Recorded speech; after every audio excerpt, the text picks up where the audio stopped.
नमस्कार। जय माई की। शृणु देवी प्रवक्ष्यामि,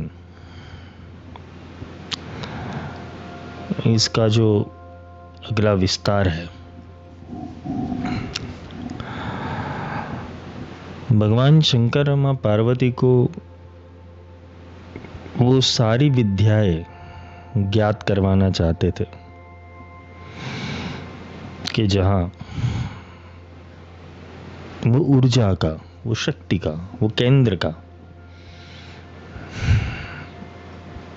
एक प्रोग्रामिंग रेडी हो।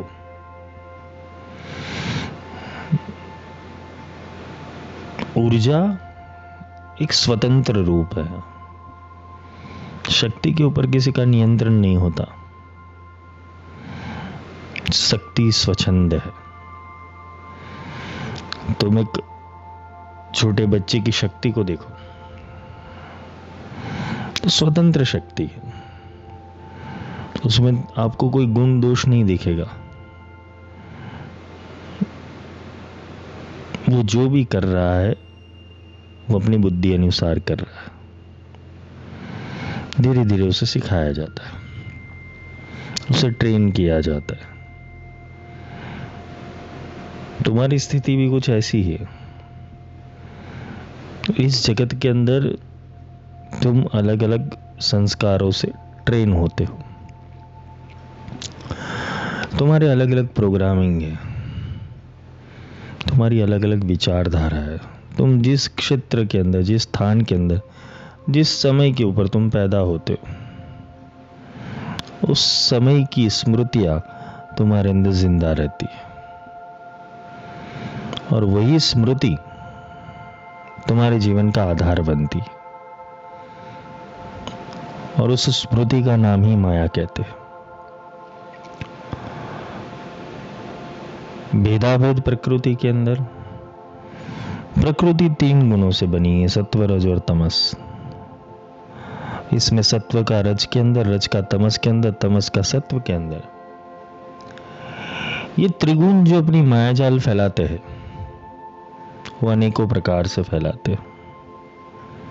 अगर तुम त्रिगुण को डिफाइन करना चाहोगे और त्रिगुण की डेफिनेशन से चलना चाहोगे साक्षी रूप से, तो तुम्हें हर किसी के अंदर त्रिगुण की मात्रा अलग अलग दिखेगी, पर ये त्रिगुण से कुछ बाहर नहीं है।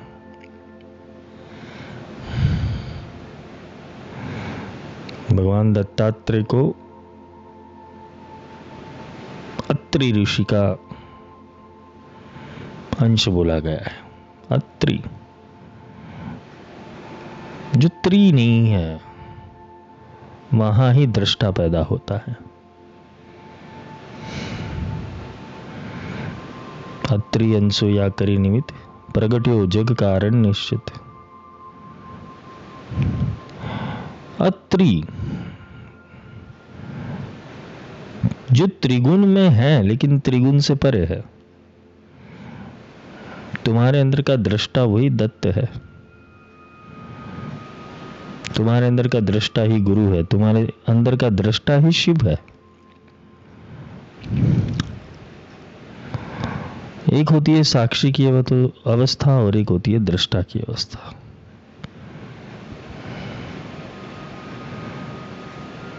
देखने वाला और देखने वाले को देखने वाला, ये 2 अलग भेद है। पर मां शक्ति को, मां पार्वती को एक ऐसे प्रोग्राम के लिए रेडी कर रहे थे भगवान शंकर कि जहां शक्ति की महत्वता को समझी जाए। शक्ति के बिना शिव भी अधूरे। भगवान शंकर के अंदर जो भी ज्ञान आ रहा है वो बिना शक्ति तो आएगा नहीं, उसे ज्ञान शक्ति कहते हैं। भगवान शिव के पंचवक्त रूप को अगर देखने जाओ, ईशान, तत्पुरुष, अघोर, वामदेव, सद्योजात, ये 5 मुख से उन्होंने 5 आमनाएं की महत्वता को समझाया हुआ है। कभी कभी हम सोचते हैं ज्ञान कहां से आता है, ज्ञान कहां से प्रकट होता है। ज्ञान का अंतिम छोर क्या है, ज्ञान का अंतिम बिंदु क्या है? ज्ञान वो अविरत धारा है जब कुछ नहीं था तब भी ज्ञान था, जब कुछ है तब भी ज्ञान है, और जब कुछ नहीं होगा तब भी ज्ञान तो रहेगा, क्योंकि विश्व पुरुष की स्मृति के अंदर ज्ञान के अलावा कुछ भी नहीं है।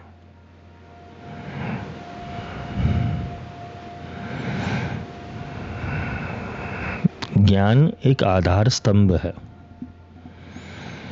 जहां से जीवात्मा अपने सद्गुणों की परख करके, अपनी आत्मा के गुणों की परख करके एक विश्वात्मा बनता है।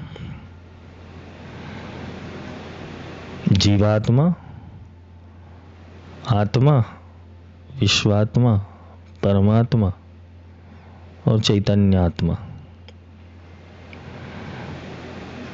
सबके अंदर भेद है। हर एक आत्मा का बिंदु वो उसके संकल्प के अधीन रहता है, उसके ध्यान के अधीन रहता है,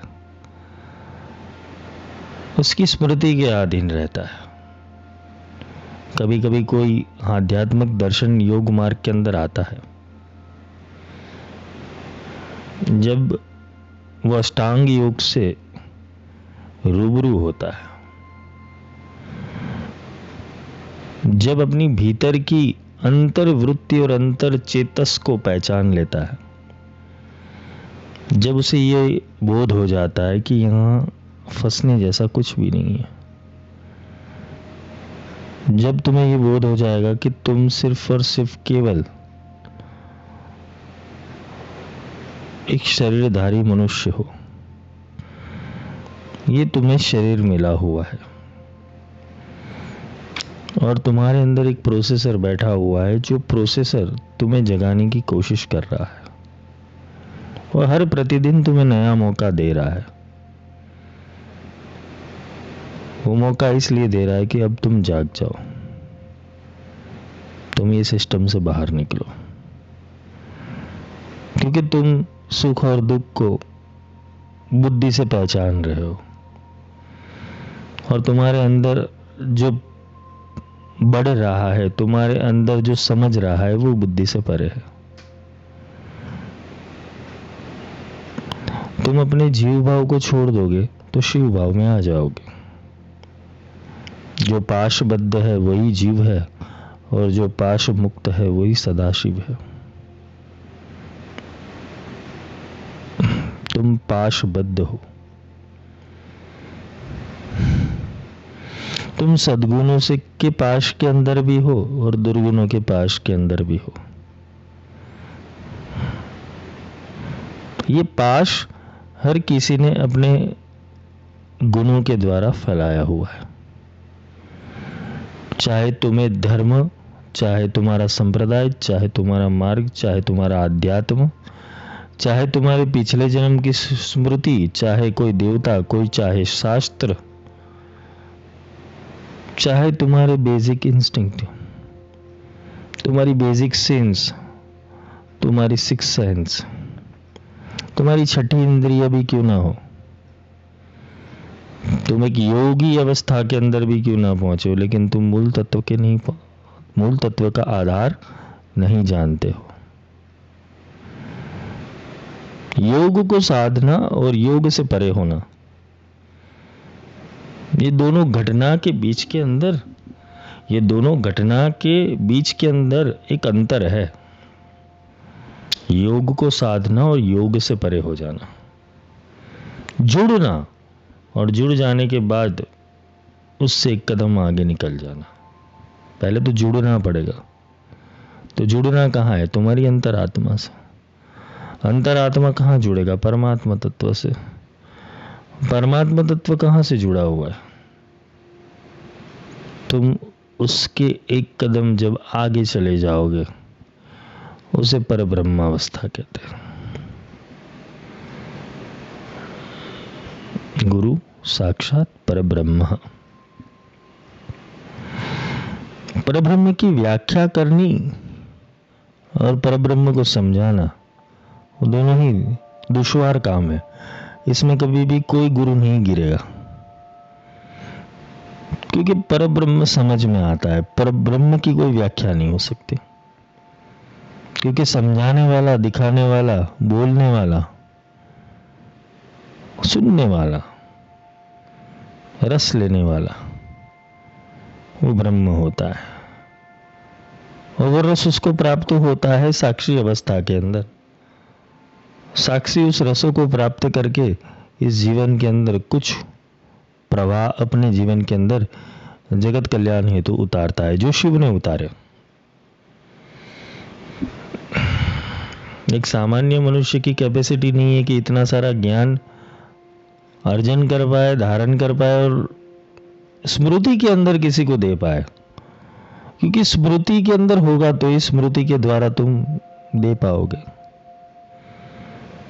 भगवान शंकर ने सप्त ऋषियों को ज्ञान दिया स्मृति के माध्यम से। सबको सिखाने नहीं बैठे थे, उन्होंने कनेक्ट कर दिया था अपने आप से, और जिसकी जितनी कैपेसिटी थी उन्होंने उतना ज्ञान लिया उनसे। शिव दक्षिणा मूर्ति है। तंत्र का सारा आधार इस बात के ऊपर निर्भर कर रहा है कि भगवान शंकर की जो प्रथम शिष्य है वो मां पार्वती है, पूर्ण रूप से। भगवान शंकर के बहुत सारे शिष्य बने, शिव ही गुरु है, गुरु ही शिव है, पर प्रथम शिष्य जिसको सारा विस्तार भगवान ने बताया, तंत्र का पूरा आधार बताया, तंत्र की पूरी संरचना जिसको समझाई, जिन्होंने मुक्ति की कला समझाई, जिन्होंने कल्प प्रयोग समझाए, जिन्होंने खंड प्रयोग समझाए, जिन्होंने तंत्र का उद्देश्य समझाया और तंत्र के विधानों को समझाया, वो केवल और केवल भगवती को। इसलिए हम उनको आदिशक्ति रूप में पूजते हैं। पर शिव को गुरु बनाने वाली भी वो शक्ति ही थी। हम वो भूल गए हैं कि शिव को गुरु बनाने वाली भी वो शक्ति ही थी। क्योंकि शक्ति के अंदर उल्लास प्रकट नहीं होता तो शिव के अंदर उल्लास प्रकट नहीं होता।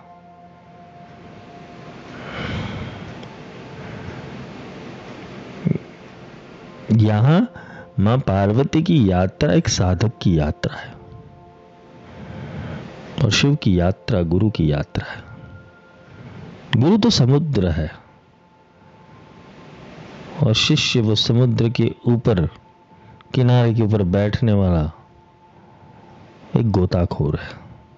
वो समुद्र में जाता है, डुबकी लगाता है, कुछ अच्छे रत्न पकड़ के वापस आ जाता है। समुद्र में बहुत कुछ पड़ा हुआ है। वैसे ही शिवत्व अवस्था के अंदर बहुत कुछ पड़ा हुआ है। देवी ने कितने सारे प्रश्न किए। यहां दशो महाविद्या का ज्ञान ही अनंत है। उसके ऊपर तो बहुत सारी उपमहाविद्याएं बनी। दश महाविद्या के अंदर भी बहुत सारी शाखाएं बनी। एक वृक्ष जो होता है उसका मूल एक होता है, उसकी शाखाएं अनंत और फैली हुई होती है। अनंत पर्ण एक वृक्ष के ऊपर होते हैं, अनंत बीज हर वृक्ष के ऊपर होते हैं। ऐसे ही संसार का वृक्ष है, ऐसे ही आध्यात्म का वृक्ष है, ऐसे ही तंत्र का वृक्ष है, ऐसे ही अलग अलग अलभ्य वस्तुओं का वृक्ष है, महाविद्याओं का वृक्ष है। पर बेस के अंदर एक ही चीज काम कर रही, उसे शक्ति कहते हैं, ऊर्जा।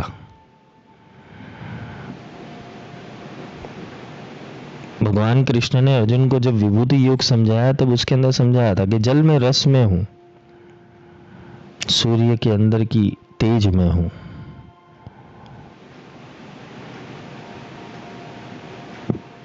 वायु के अंदर की सुगंध में हूं, वायु के अंदर का स्पर्श में हूं, पृथ्वी की गंध में हूं, फूलों की सुगंध में हूं। ये जो मैं उन्होंने जहां पर बोला हुआ है वो मैं को समझने का कभी प्रयास करना। क्योंकि ईश्वर क्रिया शक्ति रूप में तो सब जगह विद्यमान ही है, हम देखने की कोशिश नहीं कर रहे। कुछ भी अकारण तो घटित हो नहीं रहा है तुम्हारे आसपास। जो भी स्थावर है, जंगम है, चैतन्य है और चैतन्य से परे है, सबके अंदर ईश्वर तो है, और कौन है। पत्थर भी पत्थर इसलिए बना है क्योंकि उसकी स्मृति बनना था, पत्थर बनना, जड़ बनना। उसके अंदर एक ही सुरता काम कर रही है। मैंने किसी लेक्चर में ये समझाया हुआ है। वृक्षों के अंदर 2 प्रकार की सुरता होती है, जानवर के अंदर 3 प्रकार की सुरता होती है, मनुष्य के अंदर 4 प्रकार की सुरता होती है, देवता के अंदर 5 प्रकार की सुरता होती है। ये सुरता और कुछ नहीं है, एक गुण है। किस गुण से प्रकट होना है, और जिसको जो गुण दिया गया है उसी गुण से वो प्रकट होगा। पर ये गुण निर्धारण कौन कर रहा है? ये गुण निर्धारण कर रहा है उसकी स्मृति, उसके संस्कार। तुम कभी वृक्ष बनोगे, कभी पेड़ बनोगे, कभी पौधे बनोगे, कभी जलचर बनोगे, कभी खेचर बनोगे, कभी नभचर बनोगे, कभी मनुष्य बनोगे, कभी प्राणी बनोगे, कभी कीटक बनोगे, कभी भृंगी बनोगे, कभी ब्रह्मा भी बन गए तुम। तुम्हारे अंदर कार्य करने वाली क्या है? तुम्हारी स्मृति। इसे ही कुंडलिनी शक्ति कहते हैं।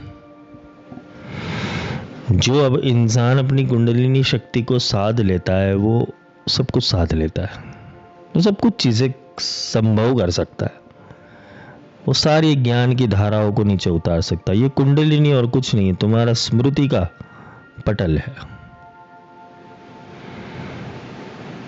ये एक ऐसी ऊर्जा है कि जहां अगर इसको खोल दिया जाए अच्छे से, तो तुम जन्म जन्मांतर की यात्राओं को देख सकते हो। लेकिन ये कुंडलिनी और कुछ नहीं, एक प्रोग्राम है, वो तुम में फिट किया गया है ताकि वो आत्मा की ऊर्जा का उपयोग करके अपना विकास कर सके। ये कुंडलिनी जानवर के अंदर भी है, ये कुंडलिनी पक्षी के अंदर भी है, ये कुंडलिनी तुम्हारे अंदर की भी है। ये कुंडलिनी हर जन्म के अंदर अलग अलग प्रोसेसर बदलती है। ये कुंडलिनी ही निश्चय करती है कि तुम्हारा रंग क्या होगा, रूप क्या होगा, आकार क्या होगा, तुम कैसी वाणी बोलोगे, कौन से क्षेत्र के अंदर पैदा होंगे, कौन से माँ बाप को चयन करोगे। ये कुंडलिनी के ऊपर ही सब कुछ आधार रखता है।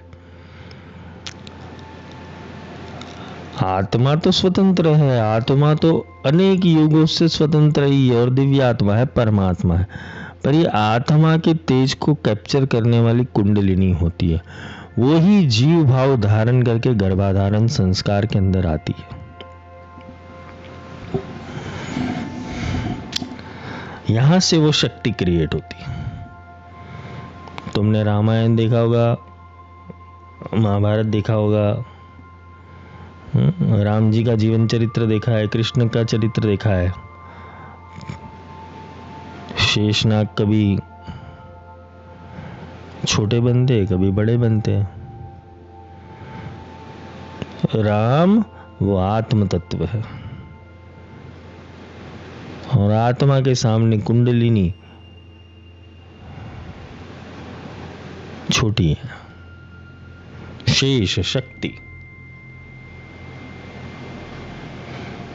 दूसरे जन्म में शेष बड़े हुए, आत्मा छोटा हुआ, मतलब शक्ति विकास। कृष्ण ने उधम मचाया था, अगर देखने जाओ तो शक्ति का प्रदर्शन पहले से ही करना शुरू कर दिया। भगवान राम ने शक्ति का प्रदर्शन जब जरूरत पड़ी तब किया। लक्ष्मण जी तो रेडी थे, परशुराम के सामने भी तैयार हो गए थे।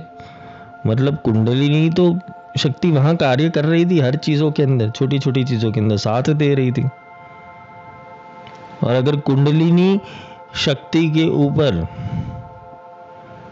शक्ति का प्रहार हो जाए और वो निष्काम हो, निष्क्रिय हो जाए, तो फिर हनुमान जी को संजीवनी लेने जाना पड़ता है। लाए सजीवन लखन जियावे श्री रघुवीर हर्षि उर लाए। कृष्ण जन्म में ये किया कि भाई कुंडलिनी को बाईपास ही कर दिया। दाऊ जी को पहले पता ही था कि दाऊ जी को बोला भाई दाऊ जी आप अपनी शक्ति और बल बस साथ रहना, बाकी काम मैं करूंगा, पूर्ण शक्ति से खिलना। भगवान शंकर यहां मां पार्वती को यही चीज समझाने की कोशिश कर रहे कि हे देवी तुम कौन हो। भगवान धीरे धीरे ज्ञान दे रहे। यहाँ पिछले चैप्टर के अंदर मैंने जो अधूरा छोड़ा था वो आगे कंटिन्यू करूंगा। मैंने बोला था ज्योतिर्लिंग और शक्तिपीठ के बारे में। देखो ये बहुत अद्भुत विषय है।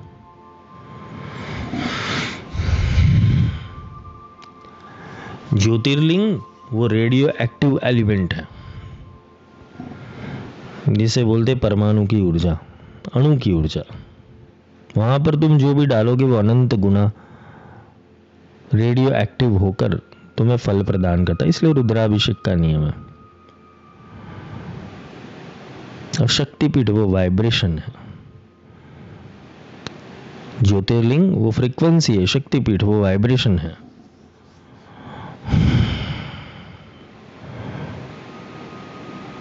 ज्योतिर्लिंग केवल 12 है।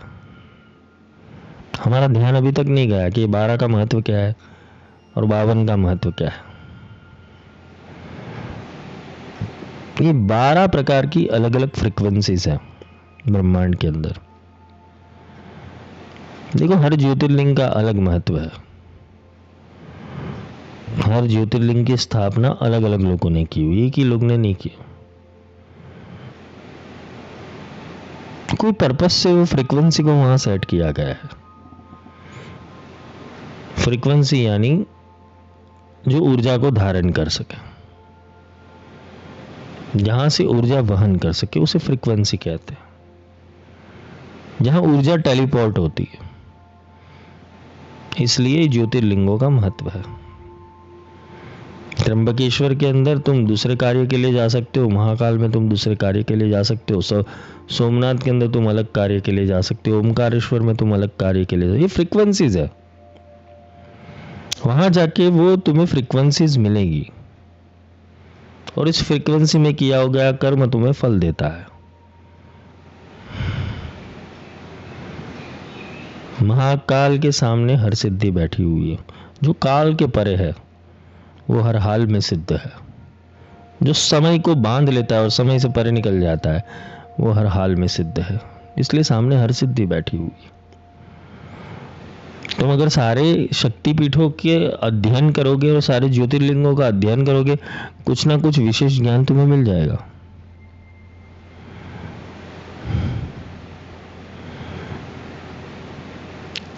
फ्रीक्वेंसीज 12 है, अलग अलग जगह के ऊपर है,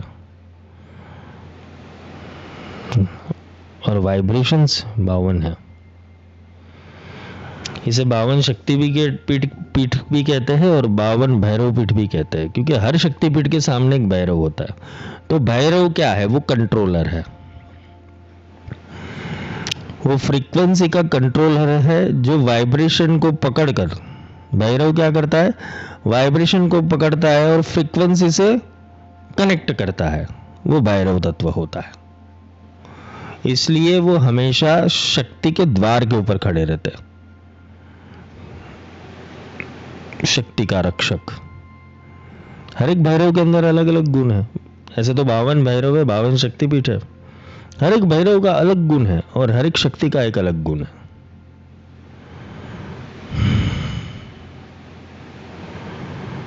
तो फ्रीक्वेंसी, शिव तत्व, वो 12 है।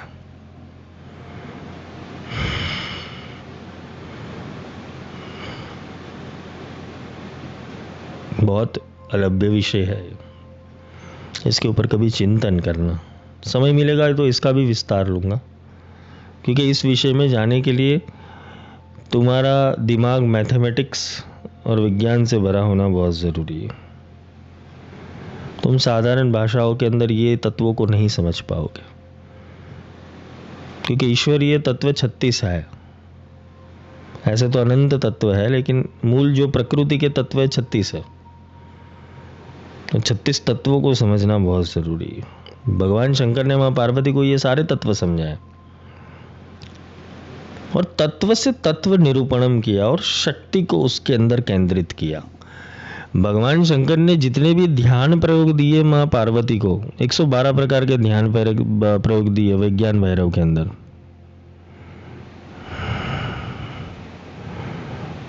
कि ध्यान किस किस विधि से होता है, ध्यान किस किस प्रयोजन से होता है, ध्यान को तुम किस तरीके से कर सकते हो, भगवान शंकर ने मां पार्वती को ये सारी चीजें समझाई।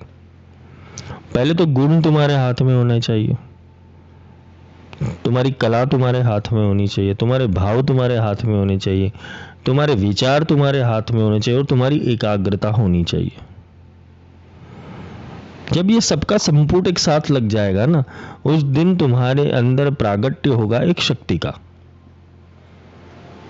एक चेतना का प्रागट्य होगा, एक फ्रीक्वेंसी का प्रागट्य होगा, जहां गुरु अपनी फ्रीक्वेंसी उस फ्रीक्वेंसी से मैच कर देंगे। तुम्हें वो हायर डायमेंशन गुरु का पकड़ना है।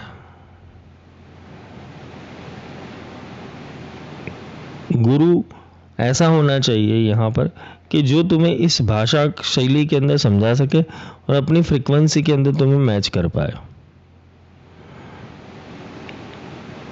तब जाके ऊर्जा का टेलीपोर्टेशन चालू होता है। इसे ज्योतिर्लिंग प्रक्रिया कहते हैं, इसे आत्मलिंग प्रक्रिया कहते हैं। यहां से उद्भव होती है शक्ति का अनंत स्तोत्र,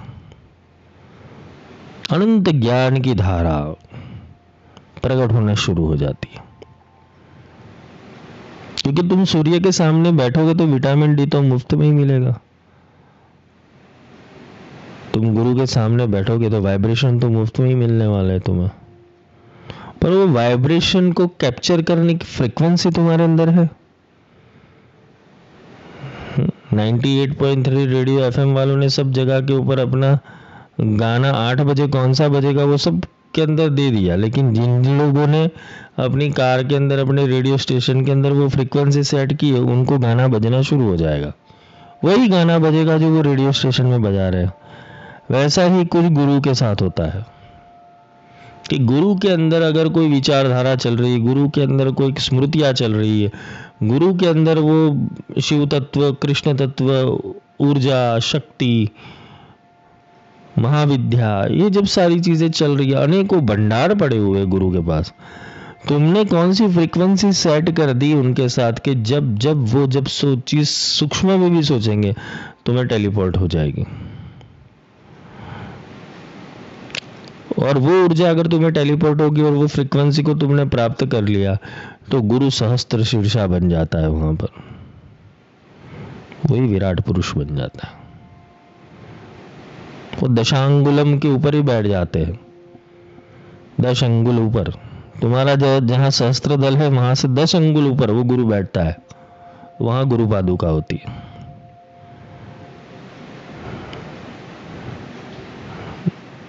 इसे मुक्ति द्वार कहते हैं। इसे ही शिव ने जो गंगा धारण की है जटा के अंदर, वो स्थान कहते हैं। भगवान शिव की जो गंगा है वो भी 10 अंगुल ऊपर ही है, यानी वो धारा स्फुटित होती, वो धारा को कैप्चर करने वाली फ्रीक्वेंसी अगर कोई मिल जाए, शिव के सामने अगर शिव बैठ जाए, विष्णु के सामने विष्णु बैठ जाए और ब्रह्मा के सामने ब्रह्मा बैठ जाए, शक्ति के सामने शक्ति बैठ जाए, तो सब कुछ संभव है। इसीलिए गुरु को ब्रह्मा विष्णु महेश की उपाधि दी गई है। इसलिए गुरु के चरण कमल के अंदर एक और शक्ति है, एक और शिव है। ये दोनों युगल गुरु के अंदर ही रहते हैं। विष्णु और लक्ष्मी भी गुरु के अंदर रहते हैं, ब्रह्मा और सरस्वती भी गुरु के अंदर रहते हैं, शिव और शक्ति भी गुरु के अंदर रहते हैं। ये जितनी भी युगल ऊर्जा है वो गुरु के अंदर रहती है। इसलिए हम गुरु पादुका का पूजन अपने सहस्त्र दल के ऊपर करते हैं। मतलब शिव और शक्ति दोनों की धारा, नाद ब्रह्म और नाद ब्रह्म के अंदर छुपे हुए वाइब्रेशन, वो दोनों गुरु की जटा के अंदर से निकलते जाते हैं हमेशा, और इसे शांभवी ऊर्जा कहते हैं। पहले तो बोलते हैं ना कि पहले तो फ्रीक्वेंसी को कैप्चर करने वाला चाहिए, उसको धारण करने वाला चाहिए, और धारण करने के बाद वो प्रवाह को बहलाने के लिए, देखो ज्ञान एक ऐसी चीज नहीं कि तुम अपने पास रखो, और ज्ञान अगर तुम अपने पास रखने की कोशिश करोगे एक दिन पागल हो जाओगे। काफी लोग होते हैं नहीं नहीं नहीं बोलेंगे नहीं बोलेंगे, हाँ जान के समाधि हो, सारे बोलना पड़ेगा भाई। गुरु का सबसे बड़ा दक्षिणा वही होता है कि गुरु ने जो तुम्हें सिखाया ना, तुम लोगों को सिखा दो। पर कैसे? पात्रता के साथ। बिना पात्रता किसी को कुछ नहीं देना है। यहाँ कोई खेल पैसों का नहीं होता है, ना दक्षिणा का होता है, यहाँ स्मृति का खेल होता है। कौन कितना जागरूक है उसके हिसाब से दिया जाता है। मां पार्वती तपस्वी थी, मां पार्वती व्रती थी, मां पार्वती एकनिष्ठ थी। मां पार्वती को शिव चरण के अलावा कुछ दिखता नहीं था, एकनिष्ठ थी। वो एक ही फ्रीक्वेंसी के ऊपर वाइब्रेट कर रही थी। यहां तो हमारे 100 गुरु होते, लोगों के मंदिर देखो 10 फोटो लगा के रखे, उसमें से 5 चले गए, 5 है जिंदा। उसमें आधी जिंदगी निकाल देते पूजा करके। गुरु कभी किसी का पूजन लेते नहीं है, पहली बात तो ये। सदगुरु जो होता है वो किसी का पूजन लेता नहीं है, वो तो बोलेगा तेरे और मेरे में भेद ही नहीं है। गुरु पूजा करने का अधिकार भी उसे ही देते हैं कि जब वो इंसान पात्रवान बन जाए। लोकाचार के लिए ठीक है, लेकिन सही मायने के अंदर पूजा करने का अधिकारी वो है कि जिसने अपने भीतर गुरु तत्व को प्रकट किया।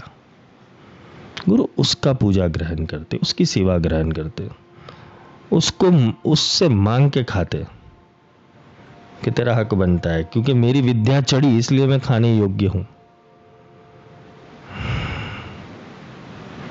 मेरी विद्या तुम पे चढ़ी, मेरी गुरु दक्षिणा लेने का समय तभी आएगा कि जब वो ज्ञान तुम में प्रकट हो जाएगा।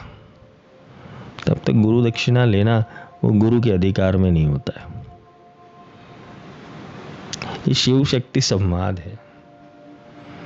मां पार्वती को पूर्ण रूप से बनाया और जगत के कल्याण हेतु भगवान शंकर ने उनसे प्रार्थना की कि हे देवी, आप जगत कल्याण हेतु अवतरित हो। देखो ये कितनी बड़ी उपलब्धि है। गुरु शिष्य संवाद और गुरु शिष्य परंपरा की बहुत बड़ी उपलब्धि है। आज के युग में ऐसे गुरु मिलने भी दुश्वार है और ऐसे शिष्य मिलने भी दुश्वार है। गुरु तो चलो कहीं ना कहीं कुछ ना कुछ जगह के ऊपर मिल जाएंगे, शिष्य मिलना दुश्वार है, क्योंकि अनेकों शिष्य की अनेकों भ्रांतियां होती है, अलग अलग दिशा की भ्रांतियां, अलग अलग मार्ग की भ्रांतियां। कभी कभी मेरी सोच ऐसी होती है कि ABCD सिखानी पड़ती है किसी को, डिसिप्लिन सिखानी पड़ती है, व्यवहार सिखाना पड़ता है। शिष्य तो बन जाओगे, लेकिन शिष्यत्व प्रकट नहीं कर पाए तो गुरु बनाने का कोई लाभ नहीं है। गुरु की ऊर्जा उनको ही लाभवंत होती है, या तो गुरु की ऊर्जा वही ग्रहण कर पाते जो सच में अपने अहंकार को शून्य करके वो देवी तत्व को धारण करते, देवीय तत्व को धारण करते। जहां खुद की सोच समाप्त हो जाए, मिटा दे अपनी हस्ती को। अगर कुछ मर्तबा चाहे कि दाना खाक में मिलके गुले गुलजार होता है, एक बार तो खाक में मिलना पड़ेगा, एक बार तो फना होना पड़ेगा, एक बार तो सर कटाना पड़ेगा, एक बार तो अपने आप को निस्तो नाबूद करना पड़ेगा, तभी कुछ गुरु ओप दे पाएंगे तुम। अगर तुम्हारी याचना ये है, तुम्हारे अंदर ज्ञान ये, तुम्हारे संकल्प ये है कि ये ठीक कर लूँ, वो ठीक कर लूँ, जीवन को ऐसे बना लूँ, जीवन को ऐसे संवार लूँ, तुम्हारे पास समय क्या है? क्या गुरु के पास इतना समय है?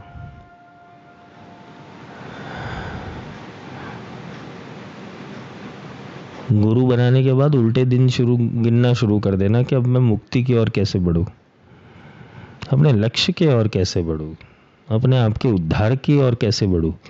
गुरु बनाना है तो इस तरीके से बनाना, वरना मत बनाना, किसी को भी मत बनाना। लोभी गुरु शिष्य लालची दोनों गए डुबाई। गुरु अगर लोभी मिल जाए और शिष्य लालची मिल जाए तो दोनों, बोलते ना कि गधे से गधा मिला करे लातम लात, और ज्ञानी से ज्ञानी मिले करे ज्ञान की बात। उल्टा प्रोसेस हो जाएगा, खींचतान हो जाएगी।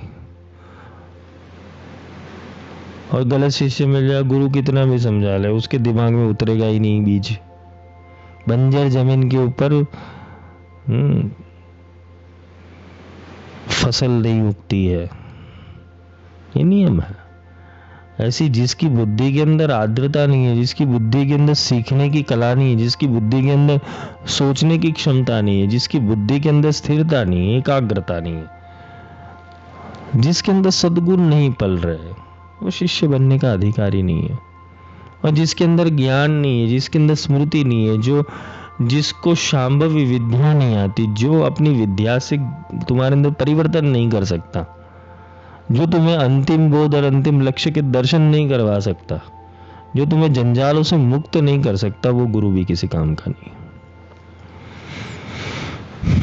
अगर गुरु तुम्हारे पाप चला लेता है, गुरु तुम्हारे दुष्भाव चला लेता है, गुरु दक्षिणा के लिए तुम्हारे मन को, अहंकार को पोषित करने वाला होता है, गुरु अपनी वाहवाही चाहता है, शिष्य की वाहवाही करता है, ये सारे अगर दुर्गुण पड़े हुए हैं तो कभी भी जीवन में ना तुम उद्धार के रास्ते के ऊपर जा रहे हो, ना वो गुरु भी अपना उद्धार कर रहा है।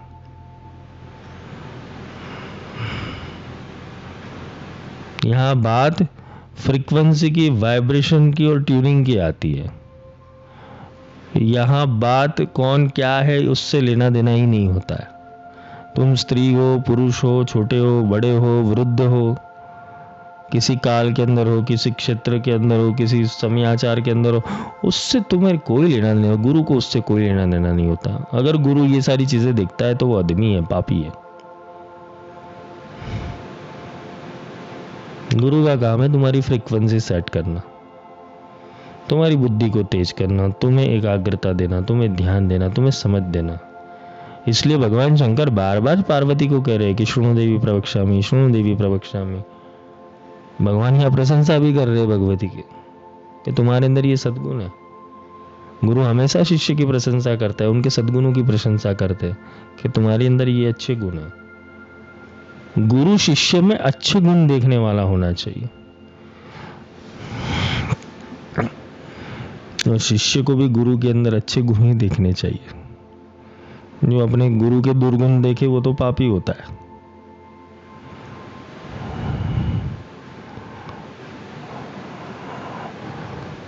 अच्छे गुणों से चलना। गुरु शिष्य के अच्छे गुण भी देखता है और दुर्गुण भी देखता है, जो ज्यादा होता है उसको निकालता है। वो गुरु का काम है तुम्हें गुण रहित कर देना। कभी कभी गुरु अपने तलवार लेकर बैठ जाएंगे तो तुम्हें गुण रहित कर, तुम्हारे अच्छे स्वभाव को भी तुम्हारे आड़े आने से रोक देंगे और बुरे स्वभाव को भी, तुम्हारी अच्छाइयां भी निकाल देंगे और बुराइयां भी निकाल देंगे, क्योंकि तुम्हें न्यूट्रल अवस्था में ले जाना है। फिर तुम्हारे अंदर अपने हिसाब की अच्छाइयां डालेंगे। गुरु का काम ये होता है, implantation, the process of implantation, seeds. तो गुरु तुम्हारे अंदर, अगर तुम मर गए तो तुम्हारी जमीन के ऊपर खेती तो करनी पड़ेगी। गुरु तो तुम्हें मार देगा, लेकिन तुम्हारी जमीन के ऊपर खेती करनी पड़ेगी। तो खेती के लिए वो अपना बीज डालेंगे।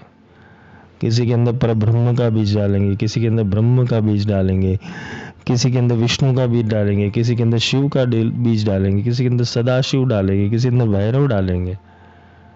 जिसकी जैसी जमीन है, फलद्रुपता है जिस जमीन की। हर प्रांत में गेहूं नहीं उगते, हर प्रांत के अंदर चावल नहीं उगते, हर प्रांत के अंदर केले नहीं उगते, हर प्रांत के अंदर गन्ना नहीं उगता है। जिसकी जैसी जमीन है वैसे बीज डालने पड़ते हैं। तो हर किसी के लिए श्री विद्या नहीं बनी हुई है, हर किसी के लिए महाविद्या नहीं बनी हुई है, हर किसी के लिए बगलामुखी नहीं बनी हुई है। लोग मुझे फोन करते बोलते, गुरुजी हमें छिन्नमस्ता सीखनी है, गुरुजी मुझे धूमावती सीखनी है, गुरुजी मुझे बगलामुखी सीखनी है, गुरुजी मुझे श्री विद्या की दीक्षा चाहिए।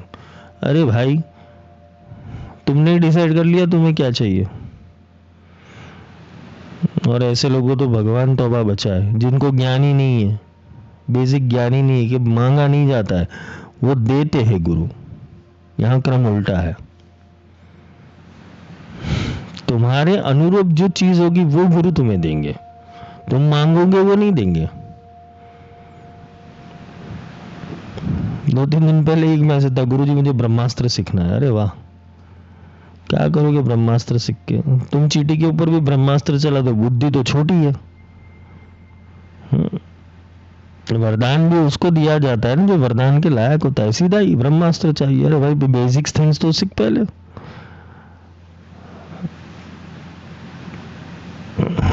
बहुत बड़ी गलतियां होती है हमारी।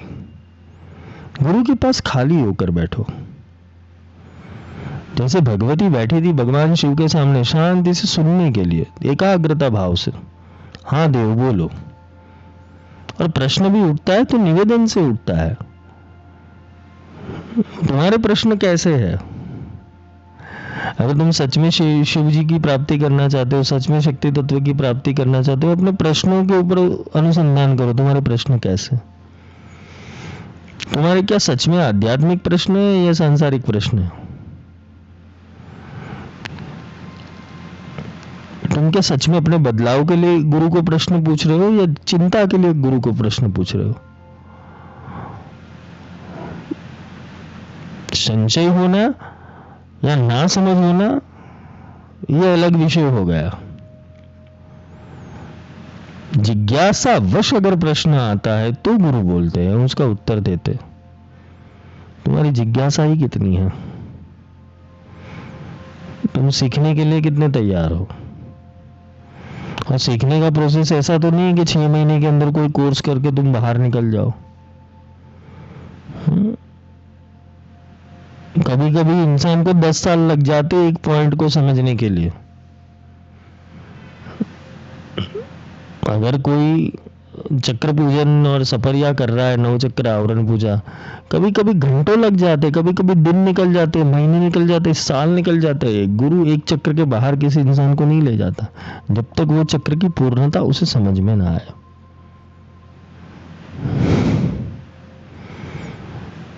श्री चक्र कोई सामान्य चीज नहीं है जिसको जिस तरीके से समझ लोगे, यहाँ अनिमा सिद्धि है, यहाँ लदिमा सिद्धि है, यहाँ माहेश्वरी बैठी है, यहाँ कुमारी बैठी है, यहाँ योगी, उससे कुछ नहीं होगा। अभी भी समझा रहा हूं, ये चक्र अपने डायमेंशन के अंदर घूमते रहेंगे कभी ना कभी। तुम्हें समझना है प्रोसेस को।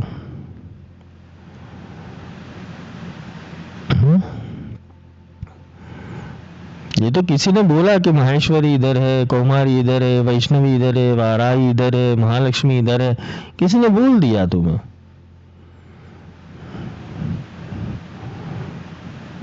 पहले तो डेफिनेशन समझो।